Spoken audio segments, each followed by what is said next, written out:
Hi, welcome back to my channel. I'm Amy Lynn, and this is Amy Lynn's Journey. I did what and why? This is going to be a toughie for me, so if I shed some tears, I'm sorry. Maybe it will shed some light on women and some men out there. I guess they can go through this too. Um, why did I move? It started out, Lauren was 6 months old. Things got really bad between my husband and I. Not what I wanted, because when you marry someone, in my case, or you're in a relationship, it may be your case, of any kind, spousal abuse and neglect is something nobody asks for. Domestic violence is something nobody asks for. It generally occurs when one person just is not in their right mind. My husband decided to do things out of his norm. Neither one of us drank. Neither one of us got high. Our bad habit was taking care of each other, our family. And if that's so bad, I wouldn't have asked for anything different. Well, he decided to choose a journey to take up drinking, to go get high, due to people he ran into. Well, I started asking questions, why he smelled so funny. And we weren't talking marijuana. We were talking something completely crazy different. Um, why did he smell like alcohol? And I got, babe, it's going to be okay. Violence didn't start in the beginning of that. When she was 3 months old is when the questions started to ask. So I'll back up just a little bit. Well, he must have been getting tired of me asking, because things started coming up missing. I have no family left. Things that I was left by my grandmother came up missing. Antiques. And it wasn't so much it was the antique. You can't put a price on memories. You can't put a price on something somebody else used and was gifted to you. You can't get rid of those memories. Those memories will never go away. I think that's what kind of helps keep me sane, is because I don't have the objects anymore, but I have my memories. Then my car come up missing. Or I should say my truck. My truck came up missing. I couldn't figure out why. The truck was paid in full. I keep wanting to say car. He had the car, I had the truck, which is different. Normally it's the other way around. But anyways, it came up missing. So I called him because he was not home. He was supposed to be at work.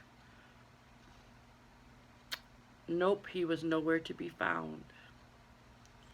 So I called the police. They found my truck, abandoned, of course. The crazy thing is 2 doors where my truck was,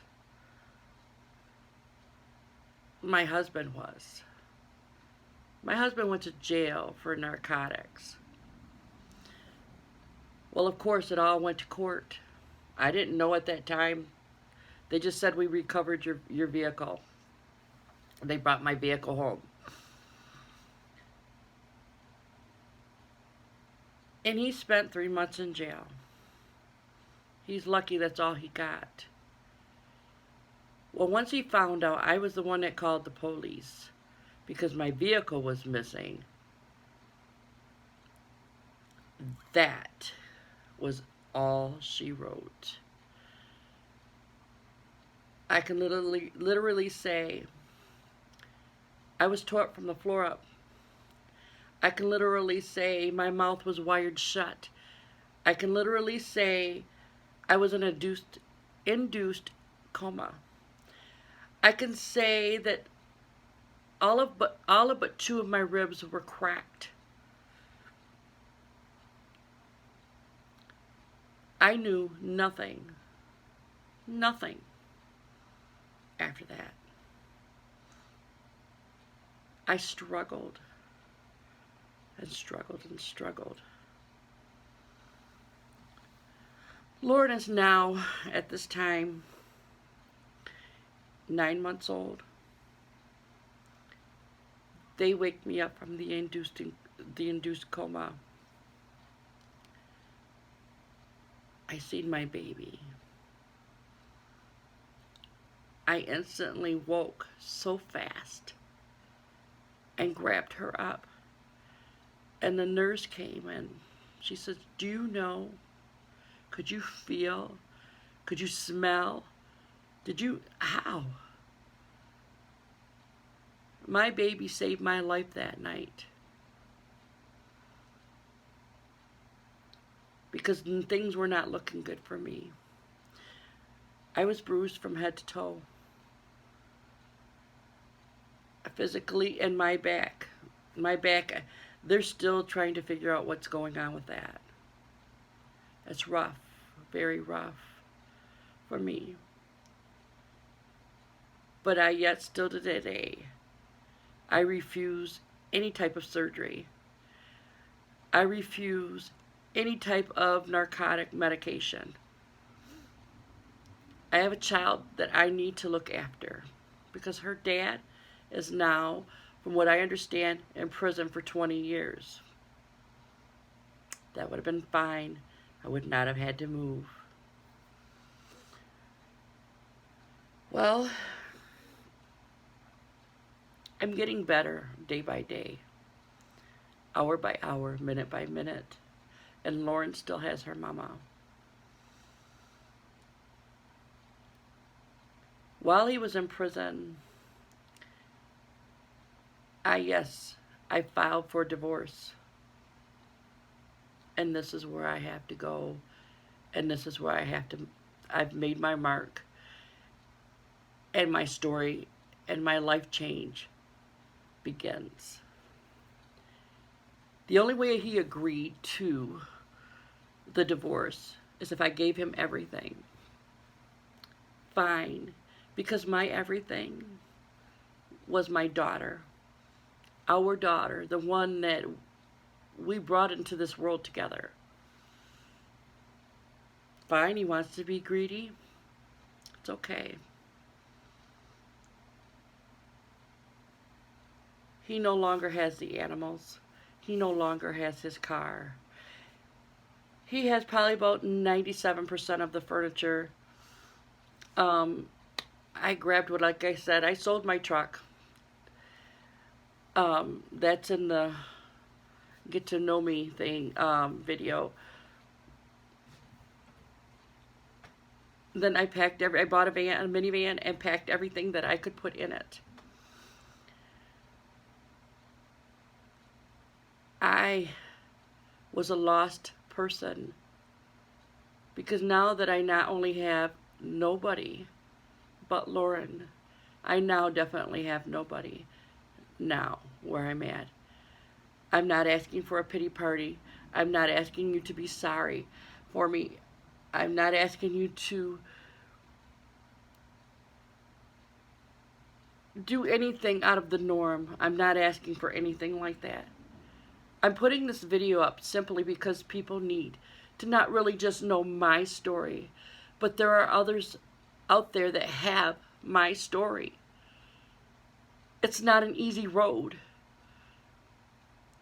And I can attest today, if it wasn't for that good Lord up above, Lauren wouldn't have a mama. I wouldn't be safe. And I wouldn't be just trying to heal myself from the inside out. She has Down syndrome. She will be with me for the rest of her life. I am her advocate. I couldn't just let her be somewhere else and not know. So please understand, like I said, this is not a pity party. But thank you for joining me, and thank you for watching, and thank you for hearing me out. I'd like to say I hope you enjoyed this video, but that's kind of hard to say. When one person just wants a life back. When one person just wants to have her normalcy back. I never had to wear glasses before, ever. I never had dentures before. I had beautiful eyesight, I had a beautiful smile. I still do, but it's still not the same. And the only thing I can tell my heart, it's temporary.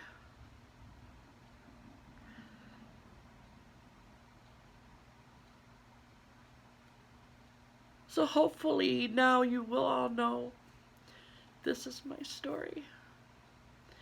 And from here on out, it can only get better. Thank you for watching. And if you know somebody, share my story. Don't forget to like and subscribe and ring that bell. And we'll talk another time. Good night.